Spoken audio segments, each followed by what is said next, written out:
called in to Box and Brews, you might hear something you can use. like tips on your cash and tips on the suds. You're gonna want to The use smarts of these stuff. because they know the And brews. they know the box, and they know they can't help the stubborn fucks. So listen up, because shit's not funny. Save yourself some Beer money. Bucks and brews.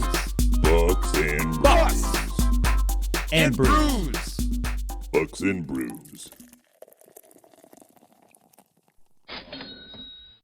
Welcome back to Bucks and Brews. Nick, we're not technically together at the moment, but we will be soon. Yep, I'm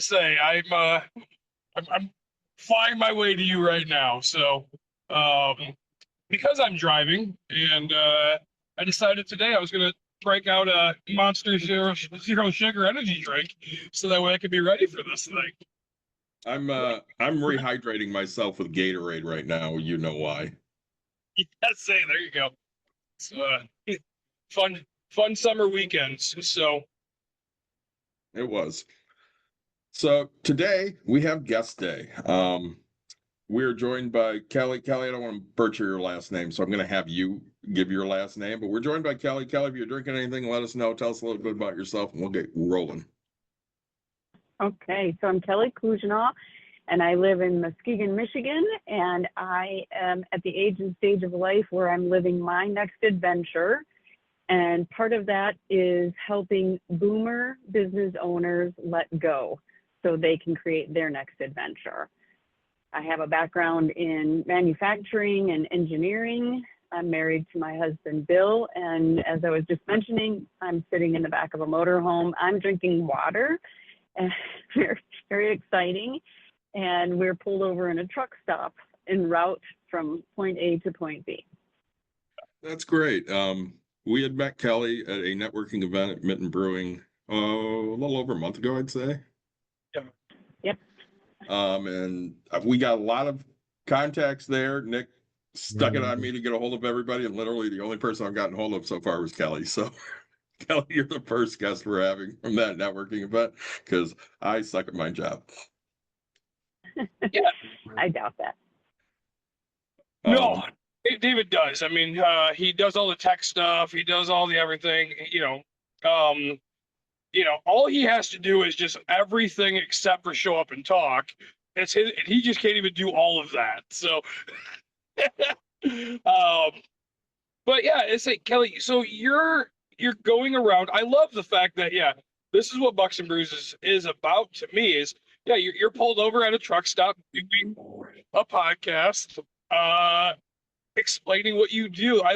It's amazing. It's amazing to me. So, you're helping people let go of their business. And why is that important, I guess? And I guess you would think that most people just want to get rid of it, done, and they go on to this, multi-billion-dollar retirement, and life's just hunky-dory. Yeah.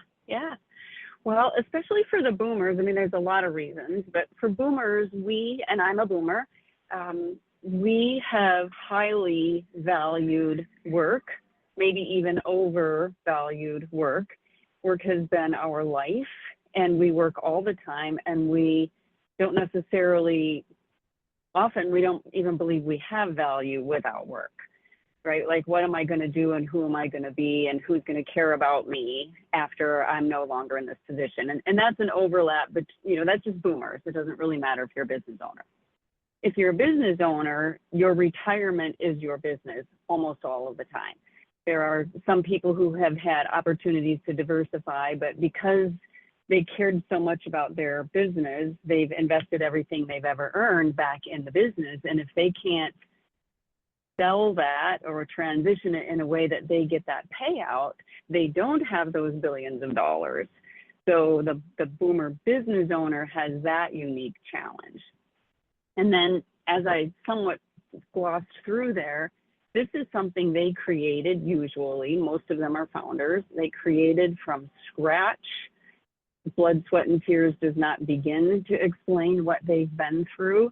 And letting somebody else do things. And you mentioned letting go of the business, but to a great extent, I'm helping them with 100 other smaller let goes along the way. Like, well, I've always done it this way. Well, maybe you need to let go of that and let somebody try it a different way. Or I can't let them do that because they'll make mistakes. Well, somehow, one of my favorite questions is, how many mistakes did you make 34 years ago when you started this business?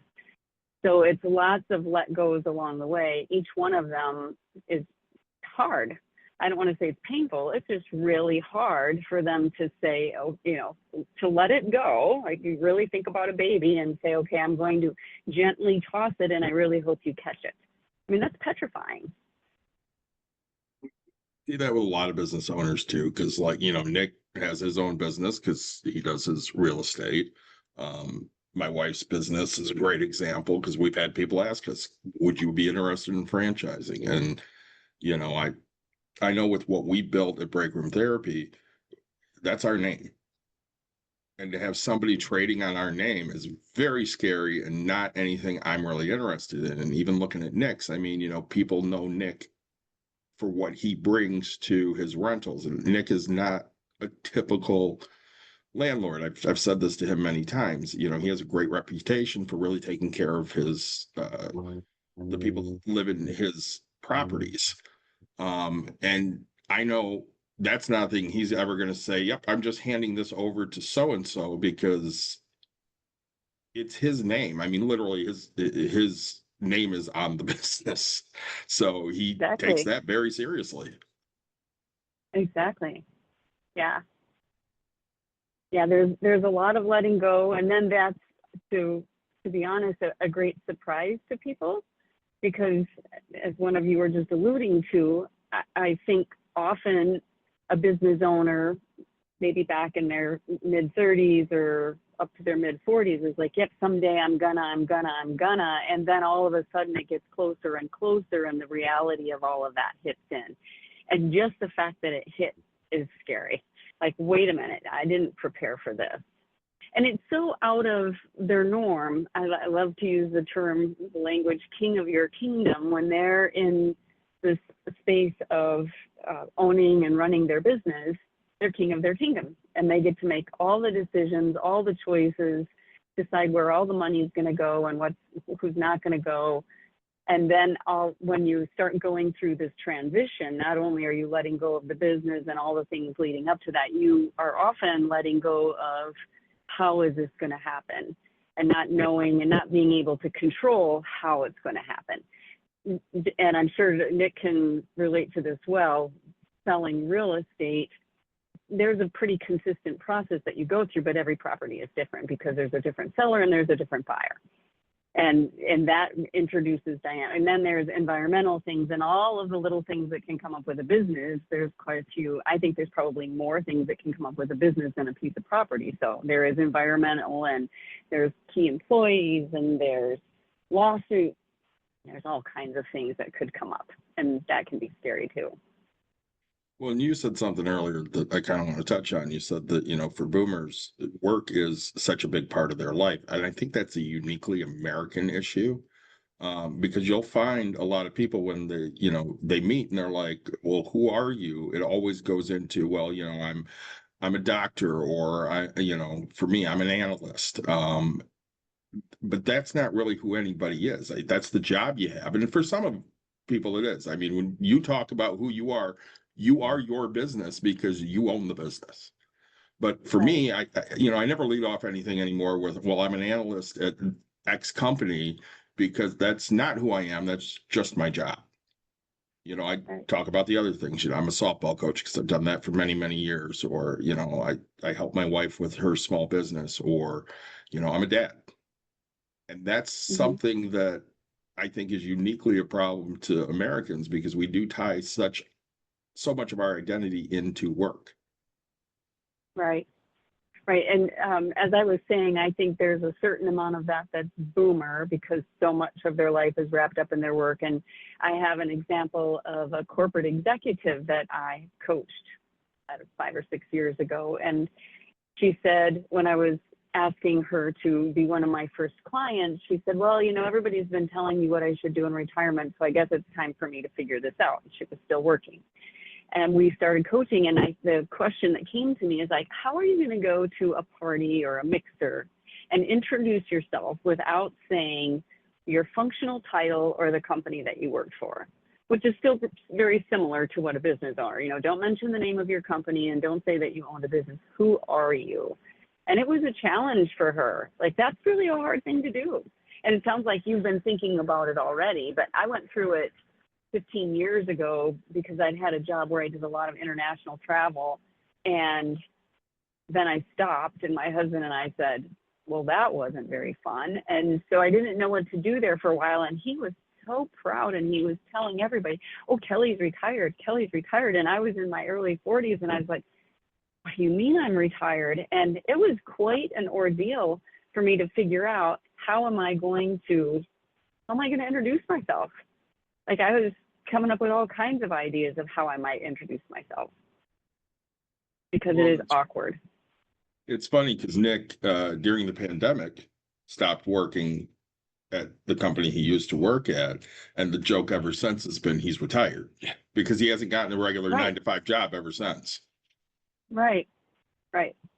And this might be a whole justification thing, but in 2015, I went through another period of not working for money, and realizing at that juncture how much of my life was, or how much of my value was based on my because people would pay me. And now so I ended up, through that period, there was a lot that went on. I ended up defining work as using your gifts and talents to love God by serving people, or serve God by loving people.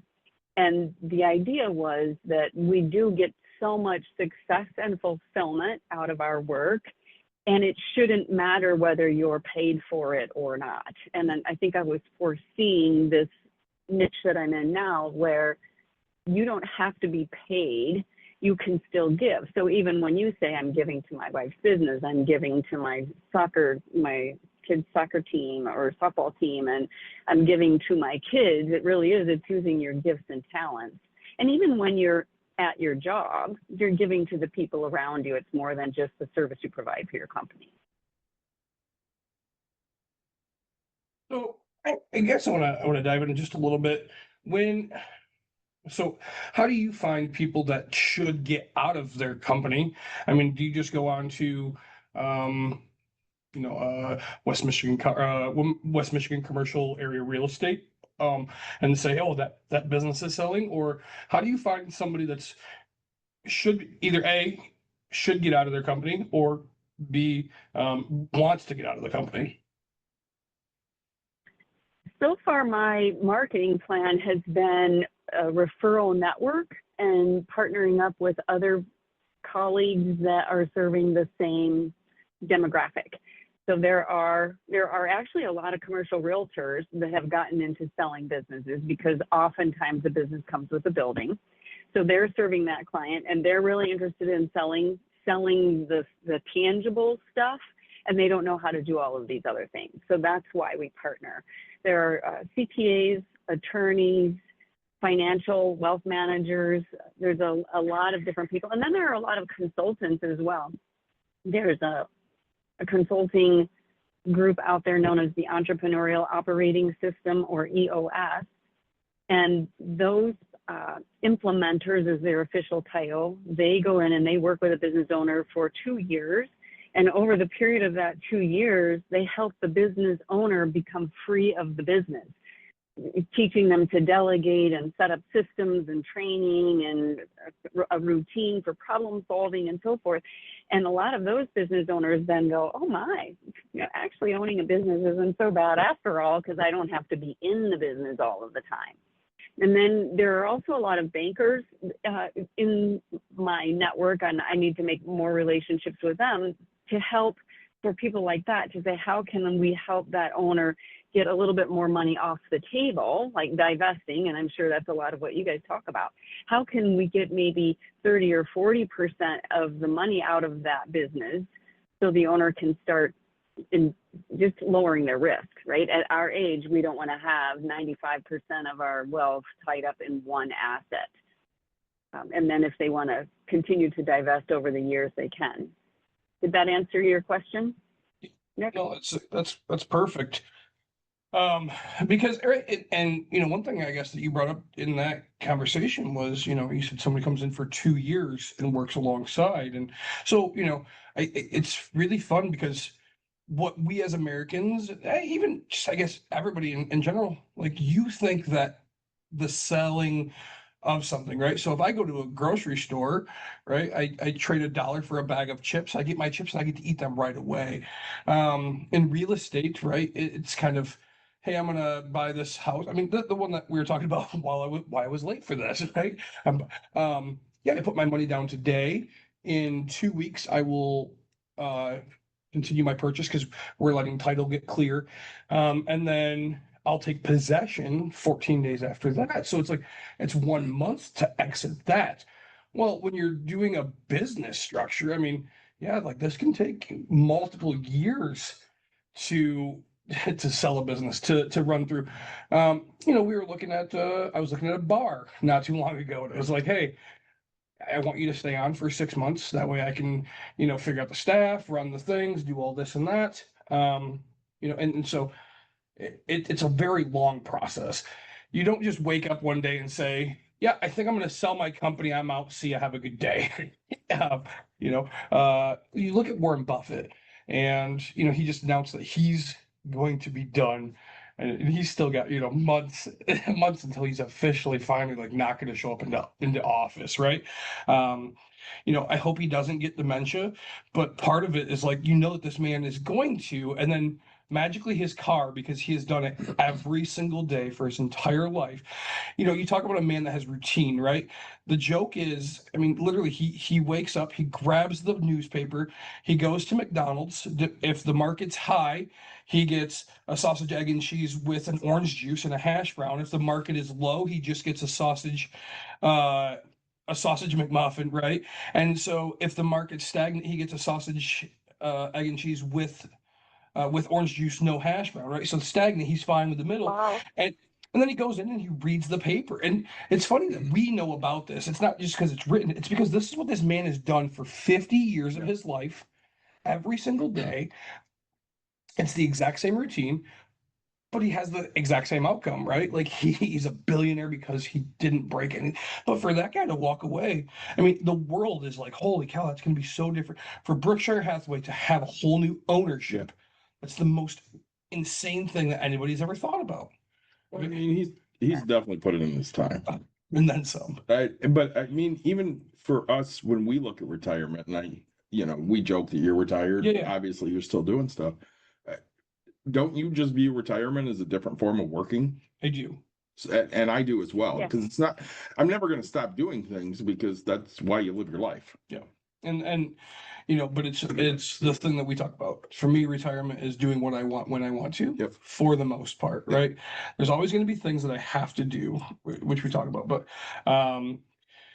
you know, I was having this conversation earlier. I'm the cabin I'm buying. I was like, shit, you know, I was so excited because I'm gonna go throw a horseshoe pit up there. And then I thought about putting the horseshoe pit in.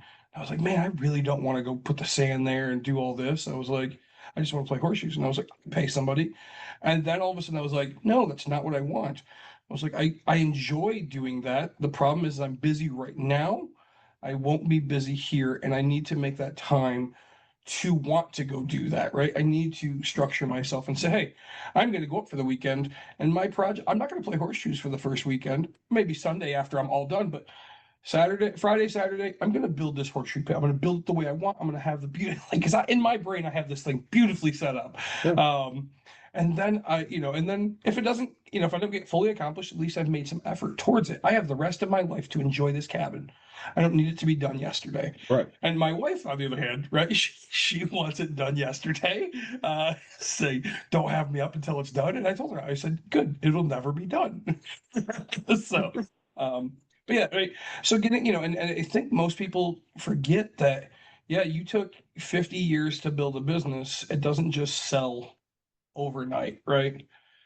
Yeah, there's so much involved. In fact, we like to say almost it would be ideal if you had 3 years to get ready. It could take 6 to 9 months to actually have a sale. because there's a lot of due diligence. A buyer isn't going to come and just write you a check because they trust everything that you've written down. And then, as you just pointed out, there could be a 6-month up to a 2-year transition period, because that new buyer or the new owner, they want to know that everything is going to be the same and still produce the same results, really, after you're gone.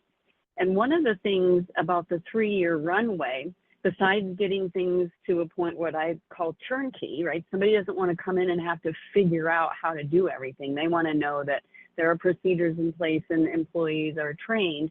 There's also this phenomenon with small businesses, and I won't ask you guys to confess unless you want to, but we run everything through our business for those tax deductions, right?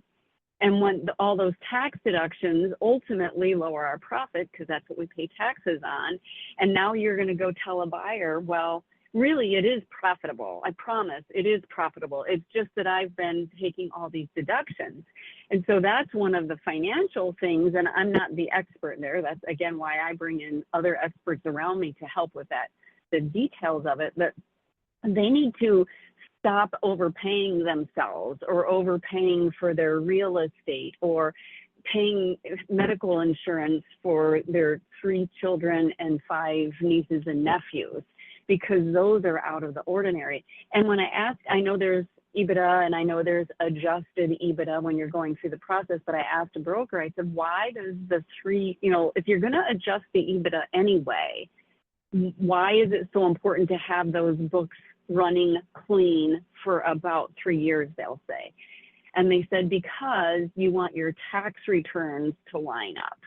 And really, if you're a buyer and you're coming in and you're thinking of laying down anywhere from $750,000 to $15 million, you want to know what you're buying with some confidence. And I've heard a few stories of, for example, when all the PPP loans were coming out with COVID, a seller had inappropriately recorded the PPP loan as revenue. Now, I don't know if that was an accident. I don't know if that was ignorance. I don't know if that was intentional. But if you're a buyer, which of those do you want to buy? None of them. Like, if they're not competent enough that they're actually making mistakes, or they're evil enough, like, why would you trust them if there are options? And that's the challenge and the opportunity, right? There's an opportunity for me and a challenge for them is we can only imagine how many businesses are going to be going on the market every day with the boomers. So you have this unique baby, but there are 12 other unique babies. And if they're better than yours, they're going to get the attention. People get used to what you offer. So if you're selling that to somebody else, are they going to want to be in for that ride? Because again, a lot of places are buying you depending on the company. Mm-hmm. And when you say a lot of places, you mean a buyer is buying your company or your customers are buying you, or both? Both, honestly, but really customers, Yeah. because, you run things Right. a certain way. And if you provide a service, to the general public, they're used to what you offer them. Gavin's a great example. Mhm. So we have a buddy that's been on the show. He bought a comic book shop in Grand Rapids. He was a customer there for many, many years. Owner was wanting to retire and just get out completely. And, they didn't change the name. The original owner's name is still on that company. And they had to be really sure that this is who they wanted to turn their legacy over to. And I mean, he's done wonderful things with it ever since. He treats it with the utmost care, but you never know what's going to happen. Mm-hmm. Well, and it is very hard. If you go into a pizza shop, right, and it's Joe's Pizza King, which is just around the corner, Yeah. right? I mean, it's funny. There's been 7 owners of that thing since I was, a kid. I know Joe. I worked for Joe back in the day, and it's funny. I was just in there for Father's Day because I got a stromboli. That's what I wanted for my Father's Day meal. And this kid's like, "Oh, hey, yeah, oh no, yeah, we bought it, not too long ago. I went to Granville too, blah blah blah." And I was like, holy cow, like still Joe's Pizza King, right? Because you're buying what everybody thinks is that that reputation. Pizza Hut has its reputation. Little Caesars. So you have, sorry, did you say you have a logistics background? Engineering. Engineering. Okay. So have you to sell an engineering firm, because right, that comes with the few contracts that you guys are designing, developing, doing whatever with. You buy as a buyer, do I buy the employees as well? What are the contracts on something like that look like? Yeah, so in general, there's a couple of different ways to buy a business. One is stock and one is assets. And when you have a service business, you have very few assets, right? Especially if you don't have a building. And oftentimes that's an opportunity for a boomer business owner, is to sell the business, but retain the lease or the real estate and lease it back to them. And so that can give you some residual income that has a little bit more guarantee over the long run than once that business is gone. If I hold a loan on it and I no longer own it, that's a risk. So I just had a panel of 2 business owners last week that I moderated, and a woman was there, and she had sold a retail business twice. And the first time she sold it, it was a boutique store with a lot of women's clothing, but I think they had candles and some other interesting things. She was out in Connecticut, I believe. And when she went to sell it, there was no real estate because she was leasing. And in fact, I think her lease was expiring. And she said location is everything with retail. Then there is the inventory. So whatever material goods she had in inventory. And then in that business, there are fixtures and furniture and, a little bit of equipment. So that would be, the inventory and the equipment would be the only assets. And then there was the brand, and she had really worked hard on her brand. And that would be the goodwill portion. And somebody came along and bought just the inventory and the furniture and fixtures and said, I don't want your brand. And so, I don't know what that looked like, but the broker who helped her divided it up and let that be optional. Then she came to Grand Haven and reopened it under the same brand because she still owned the brand, ran it for 5 years. And then the same thing, the landlord the lease was coming due and didn't want to give her a 1-year lease. And she was, I think, 68, 69 years old. And she said, I'm not interested in a 10-year lease at this point in my life. So she went ahead and declined the lease. And I think the landlord really wanted her to stay, but understood her predicament. And he went on to lease it to somebody else. And then she was having to make these decisions about ordering the next season of inventory, because in the clothing world or anything related to fabric, I figured out there were these seasons and you have to buy now for something you're going to sell 4 months from now. So she was making purchasing decisions and was really getting ready to liquidate. And somebody happened in the store. And in this case, the woman bought everything, knowing from the very get-go that she had to move. Again, location is everything, but the same landlord had a new space 2 doors down, and literally took it all down on carts, and they were able to take care of it that way. But with a service business, it's going to be more about your revenue and a multiple on your revenue. And then there are drivers that a acquirer will look at based on, as I mentioned, how turnkey it is. Like if you have to be there, if the owner has to be there to make every decision, that's not very turnkey. Then you're selling a job, not a business. If there's recurring revenue, which is a guaranteed, not just reoccurring, not just you have raving fans that come back, but you have some contractual obligation with them. Those are the things that acquirers are looking. They're buying that future cash machine. Yeah, and say earlier you kind of mentioned, most business owners filing everything through their business, and I'm not afraid to admit, right? I mean, a few years ago I made $63 a month, right? It was a joke between my friends, right? Like, Nick, how are you affording beer? Thought you only made $63 a month. And I was like, yep, credit card still works, right? But so, financing, how are you finding, because you said 715 million, because, I don't know. I guess that's a quick question, side note on that. Like, is that the price range that you're finding for most small businesses and people to sell? Is around 700,000 to 15 million? Well, that's the whole thing. It's kind of like the generational, where do you put the points, right? I would say a small to medium sized business is in that 750, maybe even 500,000 to 15 million. And then there's, I believe what they would call, I think a Main Street business might go all the way up to 2 million. It kind of depends on how you're categorizing. And then we think about larger businesses being 20 million and above, maybe 50 million and above.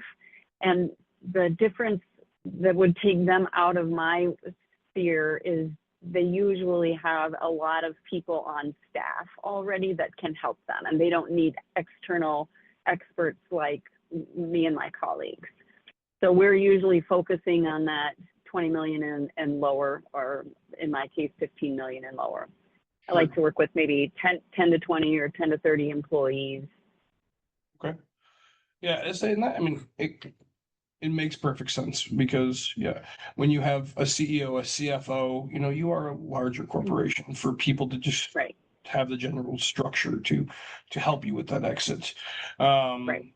I've had a few friends sell their business, a metal fabricating shop. I have a buddy that owns a couple auto mechanic shops, things like that, and bought and sold a few of those. So, now, And what did you learn from that? Like, what stories did they tell you? Good ones or bad ones? oh, I mean, they say at the end of the day, they've been great because they're horrible to buy, right? Because, again, the numbers, right? Numbers are horrible. What you find is if you don't start showing the real numbers, you have to take a land contract for the most part, right? As you said, the bar I was looking at, I can give most details. This bar has been around for 45 years. Mhm. In total, I think I remember it made less than $42,000 in 40 years, right? Don't get me wrong. The owner drove a brand new vehicle. His wife had a brand new vehicle, didn't have a job. She didn't have a job. He owns well, he's passed away now, but like the house that he has is $500,000. Mhm. And on paper, right? It's 40 over, it's $1,000 a year or whatever it might be. I think 2 years, there might be something, but like, I can't get a bank to finance it, right? That's what a lot of my friends have a problem is that Right. we can't go into banks, so they'll come to me and say, hey, do you want a loan or do you want to do whatever? I know that this will work. I know that you can tell me till you're blue in the face, but numbers are numbers, right? I can look at something and say, yes, Right. this is what it actually makes, right? I've sold some apartment complexes now, and right, banks will only loan to however much I'm showing, right? And so if I show a huge loss, Yep. they're going to be like, look, we can't, you can tell me till you're blue in the face that, yeah, it's worth $1 million, but on paper, this thing is only worth $600,000. You have to go find the other $400,000, right? And so it's, I've learned, numbers are huge, right? Banks are, I think they're dumb, but they're very, they play if you want to know the safe way to buy something, this is what I tell people all the time. If you want to know if something's safe to buy, go ask if a bank will lend on it, right? Because if a bank is willing to give you money, that is probably the most risk adverse people I've ever met in my entire life. Okay, these people, because it's yours and my money that they're playing with, and if they screw up, they're bankrupt, right? And so if a bank is willing to give a loan, that's the time I usually go, all right, I'll do this. So, Yeah. otherwise, yeah, say land contracts are a thing. And then it becomes, as you said, this lady, she got lucky. It sounds like, to be honest with you, 68, 69, selling it twice.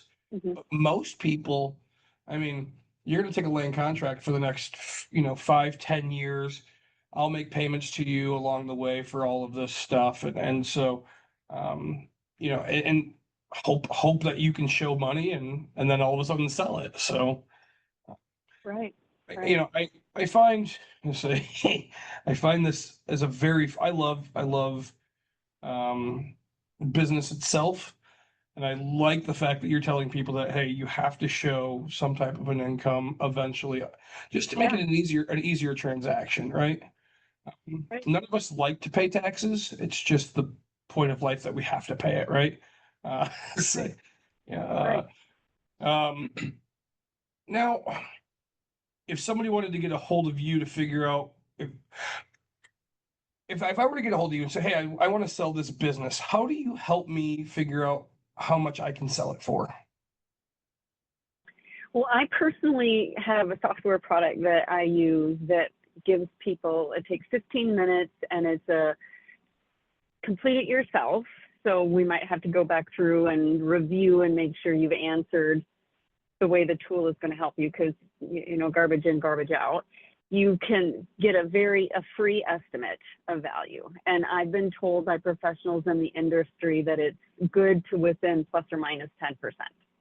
And of course, from my perspective, and the reason I love this tool is it buckets your responses in actionable categories, because I'm not looking for somebody who's going to sell tomorrow, although I can help them with their head. I can help them, you know, walk through the letting go part. But if you want to give yourself that 3 years to really get your business prime to sell for the most money, this tool then says these are the things that we can work on, and it has numbers. And you know, this is where my engineering comes in and my analytical brain. We can literally run what if scenarios. Well, what if you could get 25% of your recurring, of your total revenue to be recurring revenue? How much would that impact the street price, right? And so while that tool might not be 100% accurate on the value, I tell people it's like the bathroom scale. We've got a baseline. Now we're either going to go up or down or stay, but you know, our goal is to go up.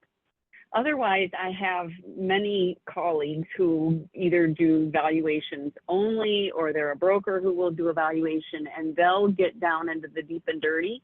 And for usually less than $5,000, they'll go out and, just like a real estate investment, they'll find comparables and they'll get a market price.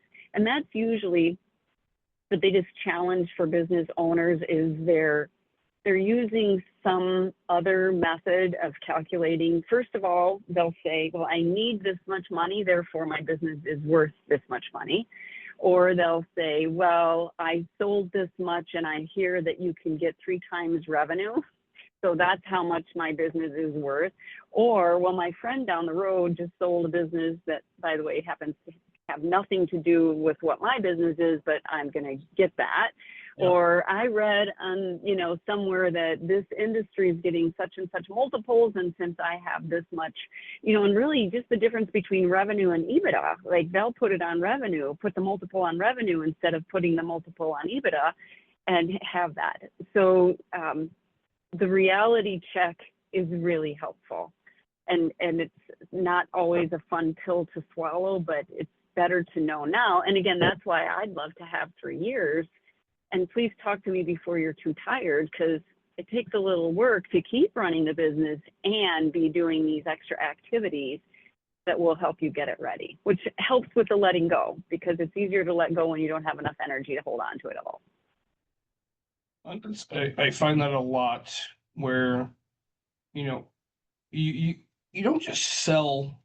You don't wake up one day and think, I'm selling this thing, right? This takes, you're either A, getting burnt out, B, you realize that, hey, I need to start spending time doing something, right? It's never just, I think I'm done with this, right? As a business owner, yeah, we have our random days, but we never just go, yeah, you know what? I'm just going to let this one sit for a little bit, right? Like we put so much time and effort, and you know, so 3 years, yeah, you know, as you said, now you're asking me to come in and put more effort into this and get you the paperwork, right? And you know, I'm notorious for it, where it's like, you know, I have a house right now where I keep asking for feedback, and now I'm just like, just here, take it. You do the information, you do this, you do this, you do this. And so it's like, I don't, I hire people to do the things for me because I no longer wish to do these things. And Right. so, for you to ask somebody to come back in and, hey, some owners are down to, 10 hours a week, and now you're asking them to go back to 20 hours a week, right? Which, for some of us, 56, sure. But you have to remember, like in the beginning, we were working 150 hours yeah. plus every Yeah. week in this. And so, yeah, so sure, some owners are still at 45 or whatever, but to ask me to go up as I finally, that 150 was there for 7 years. And then it became 145 and 140 and 132 and got down. It took me 50 years to finally get to a 40-hour work week. And my brain is still thinking about it while I'm at home. But now you're asking me to go back up. No, that's the hardest thing in life to do. It's the hardest thing in life to do. Yeah. Well, and really, the way I work with clients who are in it for that 3-year journey, and it's not just their head, but that's the key piece of it all, is we talk about owner freedom first, and we work on how can we free up time first. That's the very first thing you do.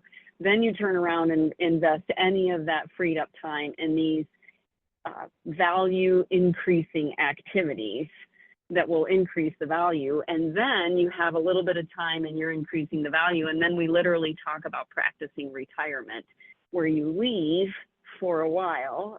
Several of my clients are now going south in the winter. Again, I live in Michigan, so they go south for the winter, maybe for a month, maybe for 3 months. And while they're gone, one, they're getting into that new headspace of I can have a life, I can have identity, I can have fun without going to work. And in the meantime, everybody back at the plant is freaking out because they're gone and having to figure out how to solve all the problems.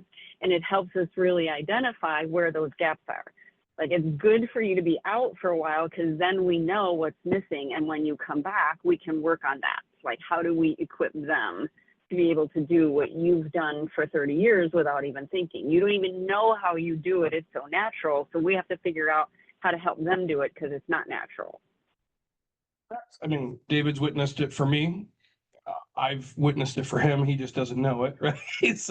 But right, I go on a cruise and I can't relax. I can't do things, right? It's because I built my business wrong, the structure of how it is, and I feel everything is dependent on me. Which the answer is that's always true, but at the end of the day, I could go away for an entire year. Well, I don't know about that long. I can go away for an entire month, and then show back up.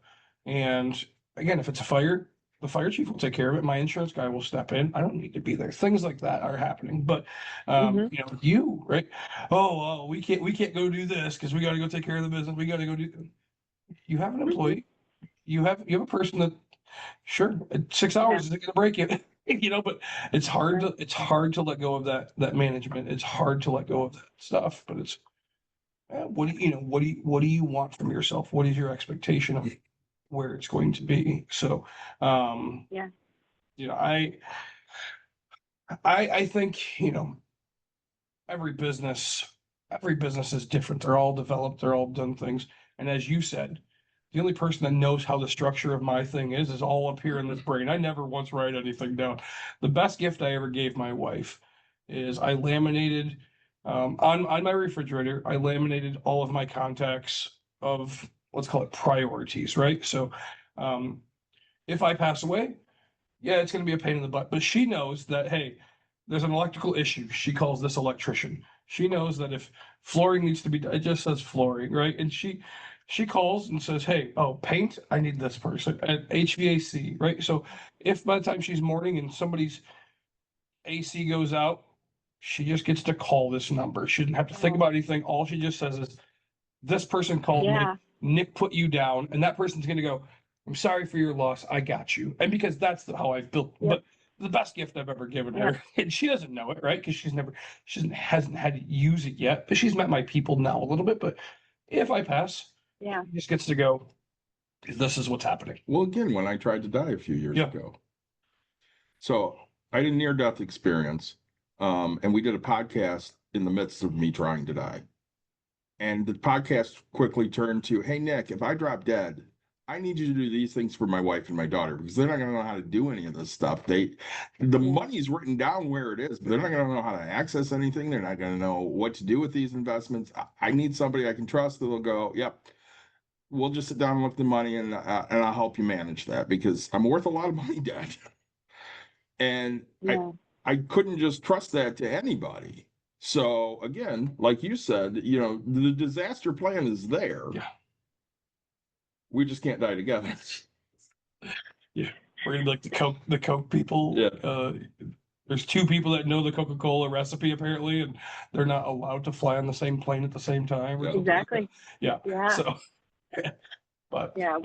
that's a company we need to sell. So now, all right, back to yours. Your fee structure, is that based off of? Is it a base price, or is it based off of the selling, like with real estate, 3% commission kind of happens on a, so if it's 15 million, I make more money, but if it's 700,000, I make less. Is yours just, hey, no matter the price of the business, it's just one cost, or how does that work? Yeah, my model right now is just $1,000 a month. It's a retainer, and you're part of a mastermind of other people in your state of life. So I actually have two of them. I have one for what I call the now generation, which are primarily boomers, and they're all grappling with this letting go, and then they can share experiences of, well, I let this go and this is what happened, or how would you do this, and can you believe they don't want to work, and all of that stuff. Yeah, of course. And then I have a separate one with their next generation. And if they have two people come from the same company, then the second person joins for $500 a month. And then with that is private coaching as much as they want. And oftentimes they don't want very much. It's kind of interesting. So if there's something very specific or private that you want to talk about, or you just want more time on your business. For example, I have a CPA client right now, and the traditional small CPA practice model is, they had 4 partners, and what I'm learning is they had 4 independent businesses that sat under one roof with all of their letters in the name of the business. And then they had some shared services. They have a receptionist and they buy the common software and such. But they don't even do that so well because this guy likes this software and that guy likes that software. And my client is the youngest, who is not a boomer. He tells me that all the time. I'll never be a boomer. He's the one buying them out and then going to turn around and sell it to younger people. And in the transition, the younger people and he have this vision where we want to have one company. We don't want to have 4 companies. And so that's taking some extra time. So that's just an extra project that we go offline with. So sometimes we'll have something like that. I'm saying that's good to know, especially, business. Yeah, we have 2 choices. We met at a networking event, right? Which is something that we can go do, but to find a like-minded person, 2 people that are willing to be like, yeah, we're ready to sell, unless you guys are best friends that have been talking about this for years and you opened your businesses together, right? Like the chances of finding another person that's like, hey, I think it's time for to sell, right? Or, hey, I did this, it's not usually a thing. So for you to put those people together, I think that's an amazing idea, right? Because now we're both going through this together. We build our businesses by ourselves. It's a very lonely life. I'm not afraid to admit this, right? Yeah. And then to have the ability to say, hey, I'm scared of this, right? Like for a business owner to say they're scared, things are wrong. Like Right. I'm scared. Right. I'm scared my wife doesn't know who I am. Well, yes. What you really meant to say is I failed and didn't get to know my wife very much, but she packed my lunch every day. And I don't think I even know what her favorite color is, right? Like business ownership is very, like you're married to it, right? And you should, for me, I'm not afraid to, I made, you talked about it, like being able to go away. For 5 years of my entire first start of my business, I didn't go away. My wife and I didn't do any. I knew my wife, we were married, but like I did not treat her as the spouse that I should have, right? Like, and so then she finally begged, borrowed, and we went on a vacation. It was very nice to get away. And I'll tell you what, I did more preparation than that. Like I changed my voicemail. I made sure all my tenants, I was like, hey, if you need, like, this is what's going to happen. I had it all. Thing went wrong. Everything went fine. And it was like, the first thing, but being able to have, like, otherwise, still to this day, I probably would be just growing my business and growing and growing and growing. My wife's like, when's enough? Never. The answer was never. Now the answer is, well, shit, I just got me a cabin. So I'd like to go spend a day there, please. So, yeah, it's very hard. And your wife's gonna, as you said, it's very hard. I heard, the beginning of the episode, you're talking about, people talk about franchising. Mhm. Personally, I think you need to franchise. You guys are so scared to give up any bit of it. Mhm. And so now you say, hey, Caitlin might take it over. David's daughter, Caitlin, might take it over eventually, but who knows? But there has to be an end. Mhm. You're not going to live forever. And if you do, is that the life that you want, right? Do you want to both die here? Right. Well, and you bring up a good point, because we'll have people come in and they're like, oh, this must be great. You only work 4 days a week because we're only open Thursday through Sunday. And we're like, yeah, that's a funny joke. And they're like, well, we're not joking. Right. Yeah. Dawn puts in 80, 90 hours a week. Yeah. She's only open for 4 days. That's cool. Yeah. But that doesn't mean you're not working. Right. You're working all the Right. time. And Right. Go ahead. Oh, I was just going to add, I collaborated on a project with a guy who's really good at selling. I'm much better at operations. And we were leading groups of other peers and talking about getting clients and all of that. And I asked him in front of this group of peers one day, I said, so Ray, how much time do you spend marketing? And he said 50% of his time. And so I've kind of gotten up to that point too. And it's a lot of work. Yeah. It's a lot of work. And let me see. Well, you said your husband travels as well, but not. My husband is a little bit older than I am, so he's fully retired. But the same thing, we both have embraced our value of work. Yep. So while I understand not everybody does, and I don't want to make everybody do it, we really believe there's a lot of dignity in work. It's joyful to give and to serve. And so he's working in a ministry that's helping entrepreneurs create businesses in developing communities, primarily around the world, but occasionally here in the States. And the goal is that they will not just have sustenance for themselves and their family, but that they would be able to create jobs for their communities and bring their communities up a few levels from poverty. So but as you can see, we're both very mobile. And so he travels more than I do. And on this trip, in fact, was his first experiment with a Starlink satellite. We'd be using it now, except my phone's working well enough where we pulled over. But that way he can literally be in the middle of nowhere because he likes to boondock. He has all these cool solar panels and it doesn't need to be near people for a long time, but he can still do that.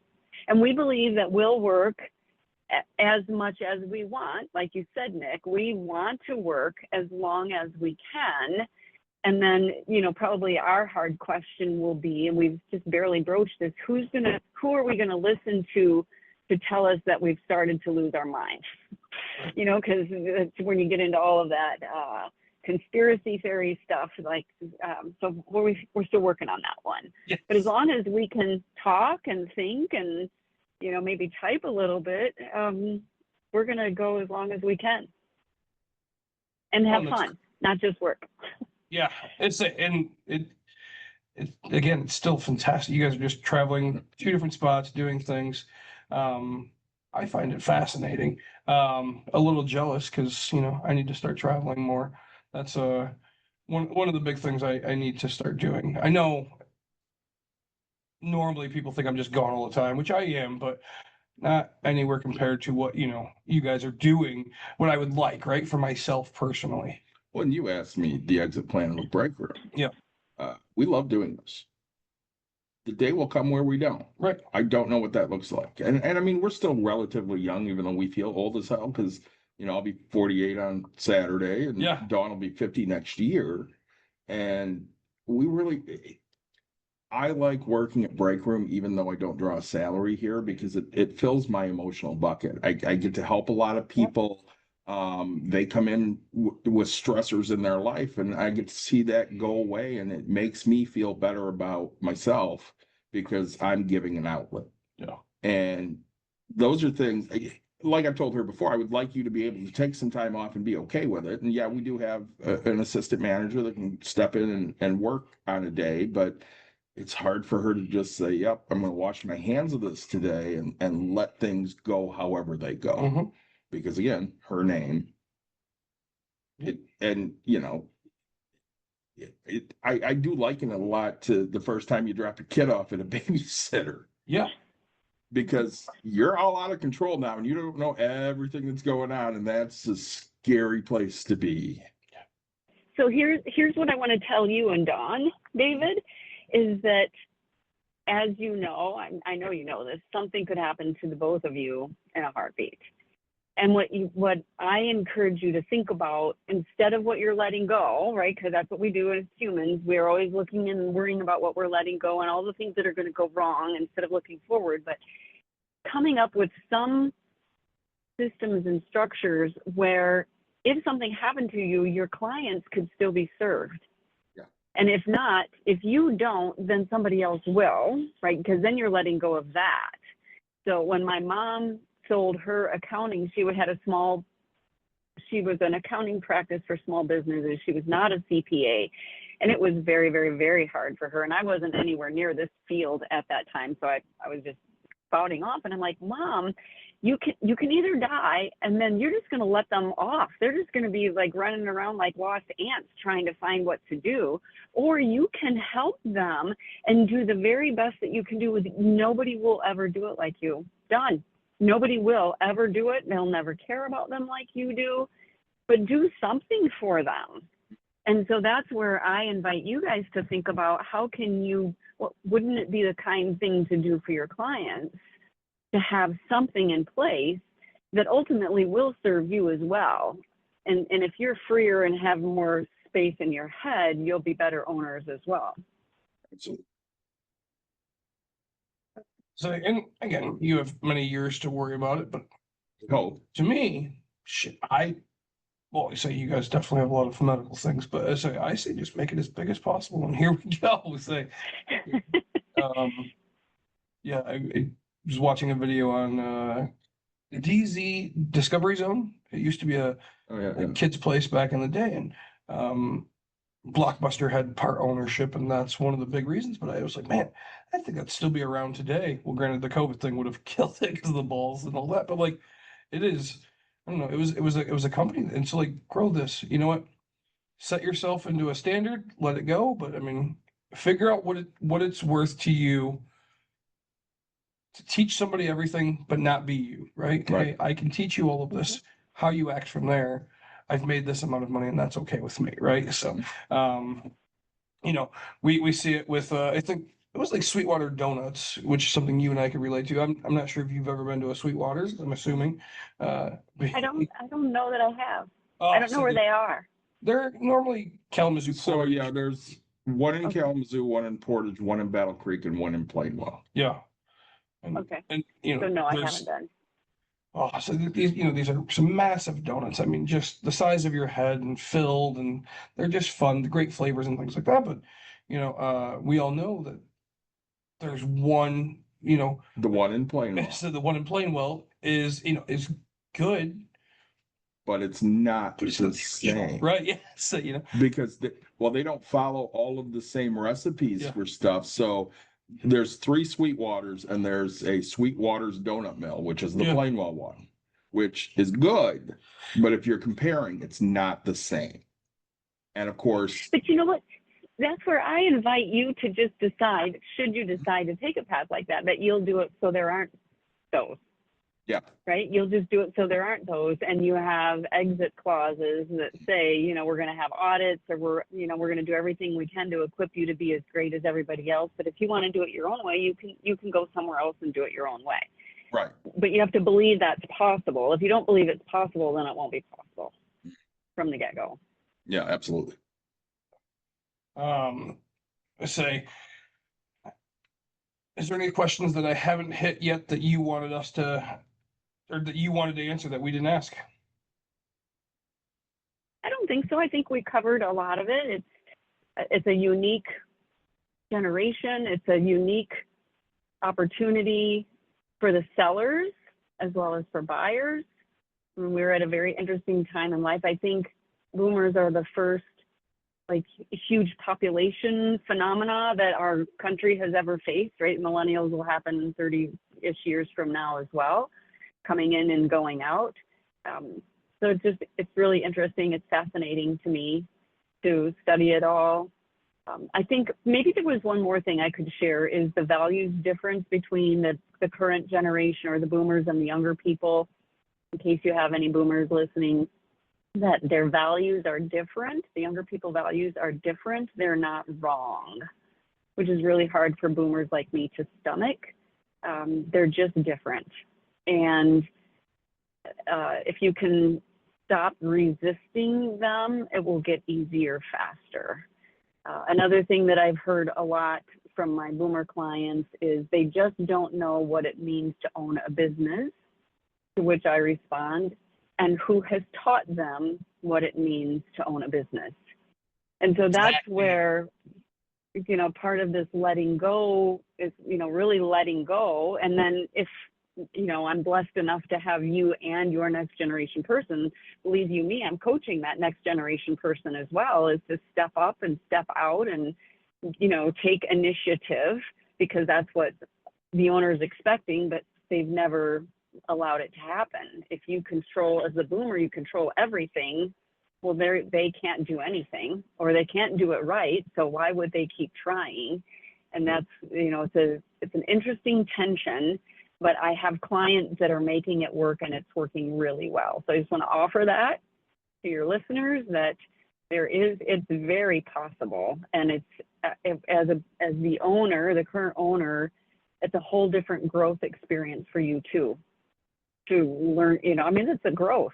It's painful, but it's a good change. Well, I want to piggyback on that because you're a millennial. I am. I'm Gen X. And I hear this complaint comes a lot from boomers, the participation trophy complaint. Yeah. I hear it all the time. Now, growing up as Gen X, I didn't get a participation trophy for anything. My parents are boomers. Yep. Your parents are also boomers. Yep. Did you guys get participation trophies? Yeah. Yeah. What's the generation that came up with the participation trophies? What mine? I think Gen X didn't get a boomers. It was boomers. Yeah. Boomers came up with everybody needs to get a trophy. And now they're angry about everybody gets a trophy. Yeah. And again, it's not the millennials' fault. The millennial kids weren't running around going, oh my God, I got to get a trophy. They're sitting there going, where are we going for ice cream after the game? Right. Well, and that was, you know, so my daughter had field day, and her field day is so different than mine. Sure, we had competition in the fact that there was, you know, tug of war, which is like a team versus a team. And then, you know, but they're like, my field day was like track and field, right? Mhm. Like, hey, you signed up for high jump, you signed up for, you know, the track and field aspect of things or whatever, you know, or, and we got ribbons, right? Yep. And yeah, no, my kid's never seen, you know, the blue ribbon, the red ribbon, the white ribbon. You know, I used to lose events. I was a decent athlete. Granted, I know I'm big, but like I was a really decent athlete. I would lose just so I could have the other color ribbon, right? Because I've already collected all these. Like I want to get one of each color. You know, or, you know, hey, I knew I was winning, you know, I can kick a ball or I could throw a ball farther than any kid ever, right? See that mountain over there, Uncle Rico. But, you know, so I'm winning that one. All right, where can I place my third place? You know, if I'm running, I'll just slow down a little bit. Now you can take that. So, but yeah, I think that's, you know, it's really, really good advice is boomers, you know, we're not wrong. You know, millennials aren't wrong. Just think different, right? We have, Mhm. you know, my mentor might be a generation above boomer, say, but right, like we talk quite a bit, and I'll have an idea, and it's, you know, oh well, no, this isn't this, and then like there's part of me that thinks it's like, man, you are so out of what's actually happening now. right? Because like I'll ask, oh, how did you buy a house? Oh man, I just walk up to somebody and offer them a land contract, and it's just golden. I mean, yes, do I have land contracts? Yes, but like that's not how you buy a house today, right? I mean, I don't know. Besides myself, I know three. I'm in this industry, so if I know 100,000 people, I know three of them with land contracts. Like that's it, right? His generation, everybody just bought a land contract because 17% interest. If I gave if I gave you less, it'd be fine. So, it. We think different. How do I grow, how to develop completely different? My brain has been, now do I know how to own a business? Absolutely. Is my mentor annoyed that I haven't changed a faucet in 5 years? Yeah. Well, why would you pay somebody something you could go do? You know why? Because I like my kid. Right? I don't want to turn the water off for the whole building and have to hear, hey, you gotta tell me when that's going off. No, I don't. Let's be clear about this, right?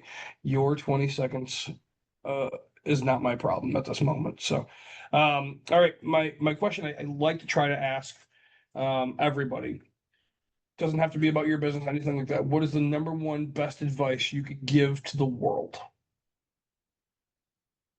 Oh, for me? You're asking me? Correct.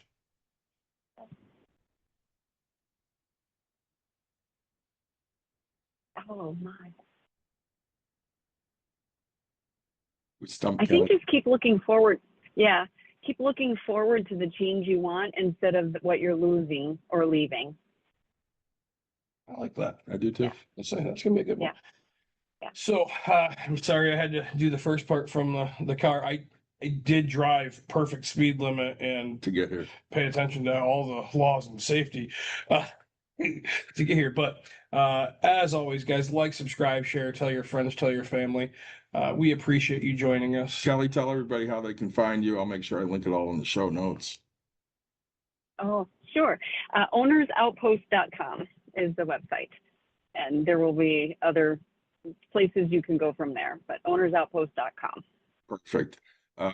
Stick around for a second when I stop the episode, Kelly, and we'll, finish up. But thank you so much for joining us. This was a great talk. I enjoyed it. So if you're Good. live Well, on good. Twitch right now, we're going bye-bye. We'll be back. We'll figure that out. Yeah, we'll figure that out. So, we'll see you guys next time.